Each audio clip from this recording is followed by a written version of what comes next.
Last summer, my friends and I decided to go on a hike. Our crew, me, Tom, Sarah, and Lizzie was always ready for an adventure. We picked an old hiking trail in the forests of Oregon. It sounded awesome, nature, tents, a campfire, no phones, and that was our first mistake. The first few hours were great. The sun was shining, we joked, we sang songs, but the deeper we went into the forest, the stronger the feeling that something was off. Tom noticed it first.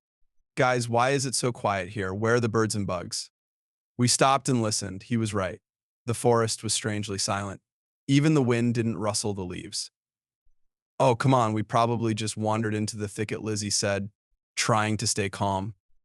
But even she looked uneasy. We decided to ignore it and keep going.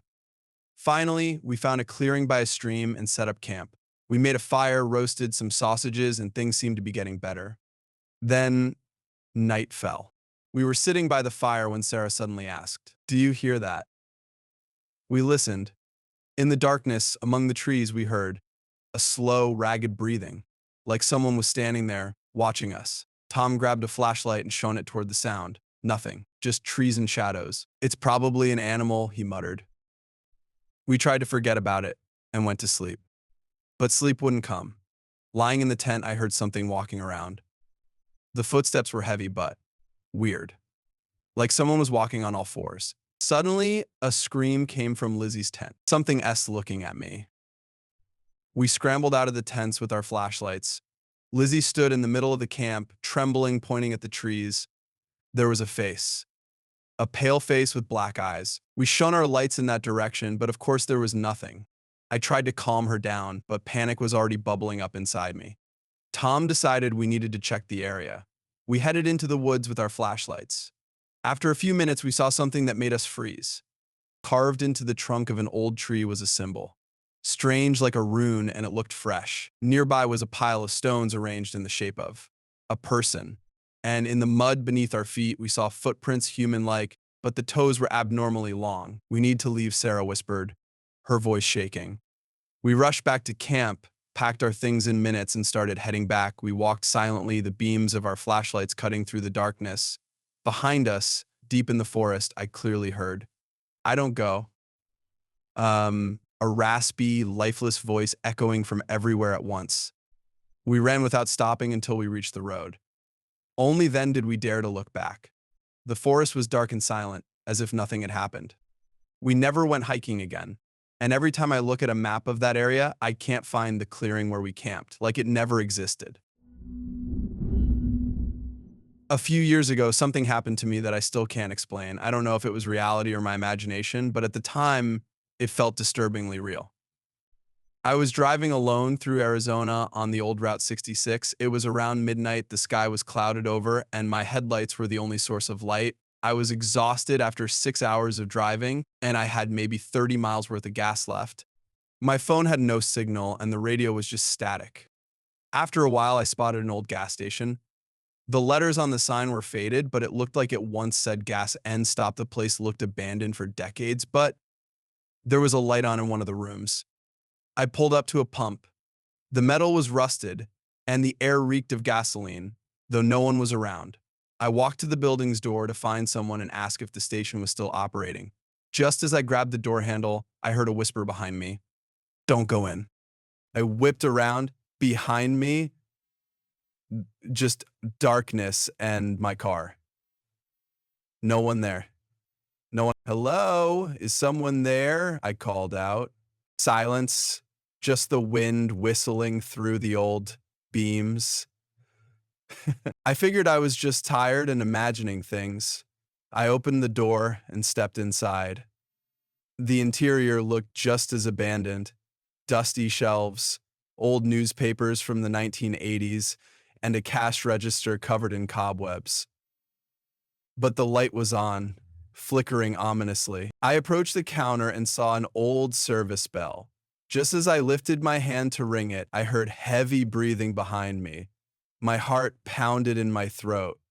I slowly turned around. 6, 9, and saw an old man.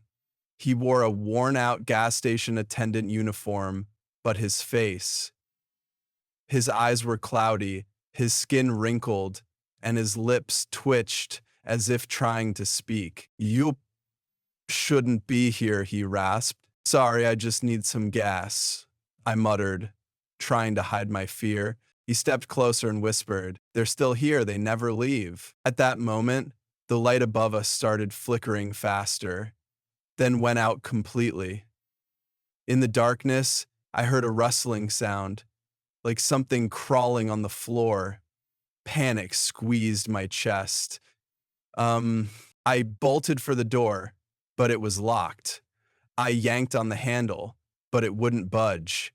Behind me, a low, grinding voice, nothing like the old man's, whispered, "You'll stay here forever." Suddenly, the door swung open on its own, and I stumbled outside. I turned back and saw through the window that inside, no one was there.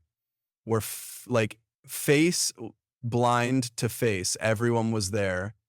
We're totally dead. So the light went out. The station was swallowed by darkness again. I jumped in my car, started the engine, and tore out of there as fast as I could. I didn't stop until I reached the nearest town. At the gas station there, they told me that place had been closed since 1979 after the owner and several customers mysteriously disappeared. But there was a record for it in the files. It said it simply disappeared. So I reached the village and told them. Since then, I've never driven on Old Route 66 again. And even now, when I think of that whisper and that breathing, chills run down my spine.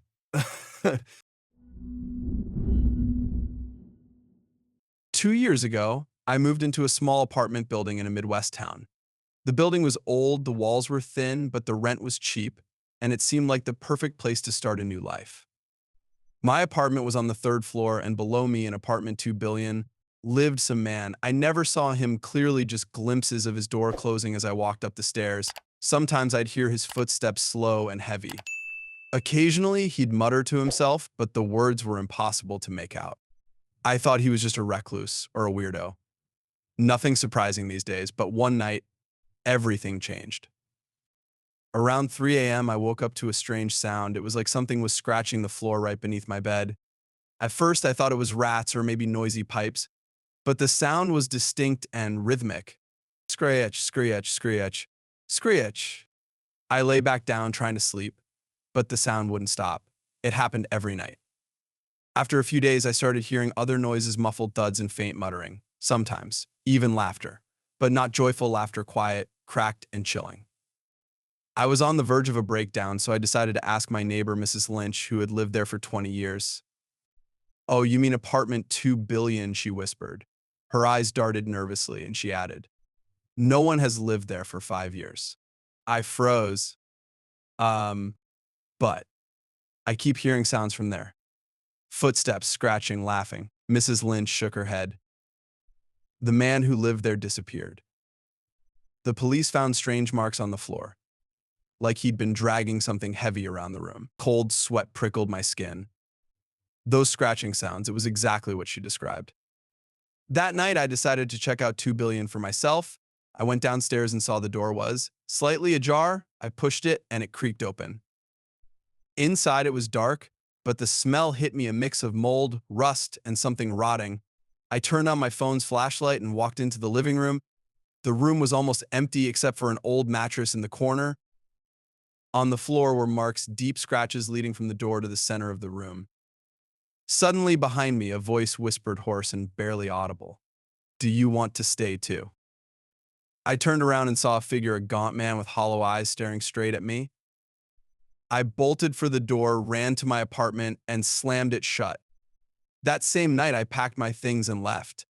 A few days later, I found out they had sealed off apartment 2 billion. When they tore up the floor, they found bones, the bones of the man who disappeared 5 years ago. Now, I never rent in old buildings, because sometimes what seems like just a strange neighbor can be something far worse.